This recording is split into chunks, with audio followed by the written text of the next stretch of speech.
Hi everybody, this is Don Gold, the art guy, coming to you with another art video. This actually is part one of what we call watercolor washes. Now if you have your watercolor art supplies handy, go get them. We are going to be painting together today. You need to get a piece of 140-pound watercolor paper, just a half sheet. You're going to need a 1-inch flat brush, a number 8 round, and a number 2 round. And we only need 2 colors, ultramarine blue and burnt umber. If you don't have your art supplies handy, that's okay. You'll be able to watch the video another time. Perhaps the most important technique in watercolor is the wash. Most of your work will involve applications of various kinds of washes to the surface of your paper. Once you understand the process of the 4 basic washes, the world of watercolor painting opens up to you. The 4 washes are, now look at this piece of paper here, this example. There's the flat, the gradated, the wet into wet, and the streak. Painting each one requires a slightly different approach, and I find the smaller the wash, the easier it is to control. And you have heard me say this many times before, practice is the key to success. Now we're going to start with the flat, that's the green one there. The wash looks like the name implies. It has one value, one color, and this is a great wash for skies or buildings where a flat value is needed. Now go to the second one here, the gradated wash. It's the one that gets progressively lighter in value. The wash starts with a desired color and value, and then more water is added as the wash continues. It's a great wash for landscaping, where mountains fade into the mist or rich skies fade into the horizon. It's excellent for good backgrounds. If you go to the second one, that's the one that I painted, and it is showing the gradated wash. Now, it's not perfect, but it's going to take some practice to get it good. And the third picture is the waterfall and the mountain mist that we're going to paint together today. Learning to control this wash opens the door to many successful watercolor paintings. Today I will show you how to start with a rich brushstroke of color, and by diluting each successful brushstroke, create a beautiful gradated wash. The third wash, if you look here on the paper, is the red and blue one. It is the wet into wet technique, and actually it's the wash that's most often used. Colors are placed side by side on a wet surface, and the colors are allowed to flow together. Soft blending is the result of this wash. Because of the wet surface, though, there is going to be less control. But I find this a great wash for controlled accidents. Again, it is good for backgrounds. In part 2 of watercolor washes, I will be demonstrating the 4th wash. And if you look at here on the paper, this is the blue and white one, the streaked wash. The streak wash is a good tool to get you to think about washes and texture. Place the color on a wet surface, and then, this is the fun part, pick up your paper and tilt it in the direction that you want the texture to run. I often use this technique when I want to show wind blowing the clouds or rain. So to review, today we will be painting the gradated wash. We're going to do a waterfall and a mountain waterfall and mountain mist. And next week we will be doing the streaked. And I'll also throw in a section next time to solve some problems with the washes. Okay, I think we're just about ready to paint. I want to show you a couple things. Make sure you have a water container that is large enough to accommodate easily a 1-inch brush. And if 1 inch is too much for you, you can go to a 1/2 inch brush. And remember I said the number 8 is for touch-up, and the number 2 is to do your trees and detail work. I have my wax paper down, and I also have the half sheet of 140-pound watercolor paper, and as you know, there's a texture side and a smooth side. We will be using the texture side. I have plenty of paper towels, tissues. I like to use paint from tubes.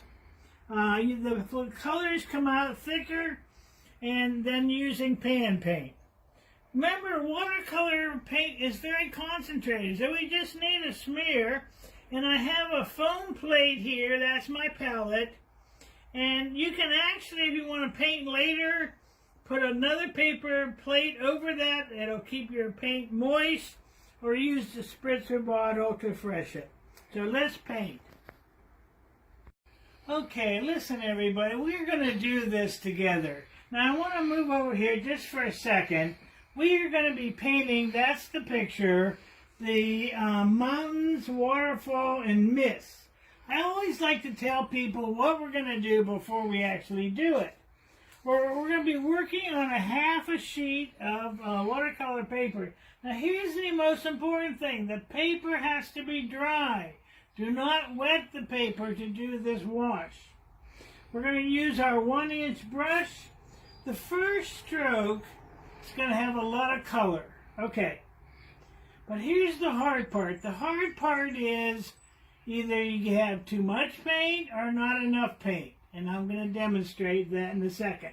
Then we're going to dip it into the water. We're going to do our consecutive things.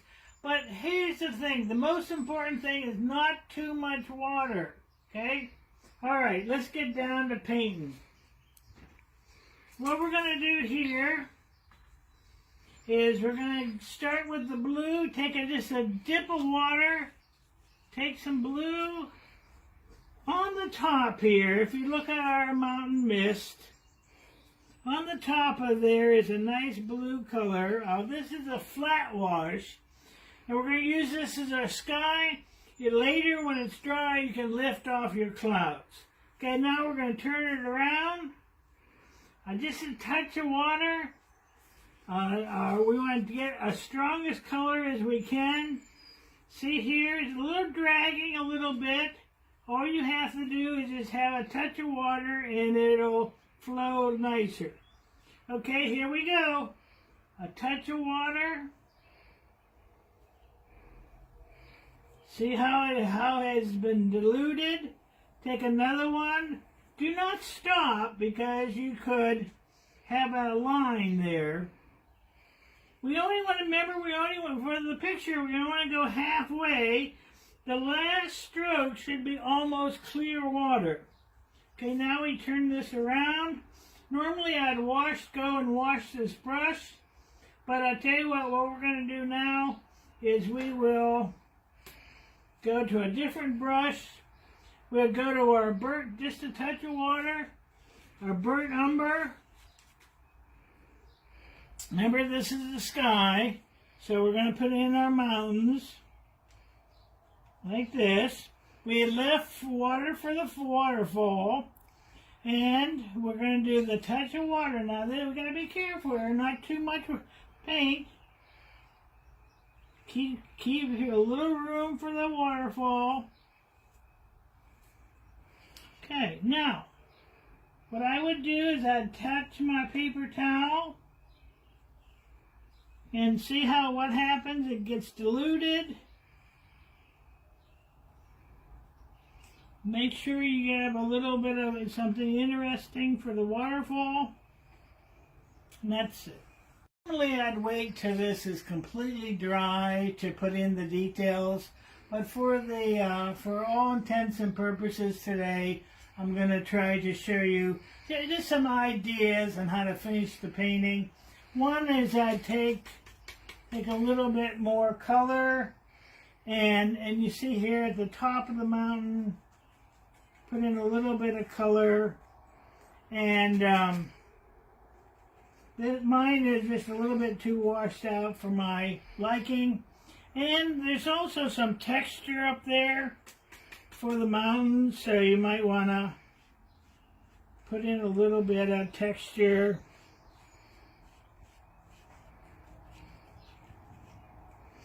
And then we down here, I had forgotten this, but we have a little, this is nice to have, just a little section that we're going to add a couple trees on. Okay, now what we're going to do is, see what we do is when we have watercolor paint, we want to use all of it. So we can take a little bit of water, a little bit of paint. I always check it on the paper towel. And, you know, we can put in a little bit of water here. Now, remember, a watercolor goes from light to dark, so you can do that. Then we have the trees. Now, remember, blue and brown mixed together makes black. So we don't have to get black. We can just do a little blue, little brown. And we want to put in these trees. Now, in my example, I really didn't spend a lot of time on the trees. But you can put in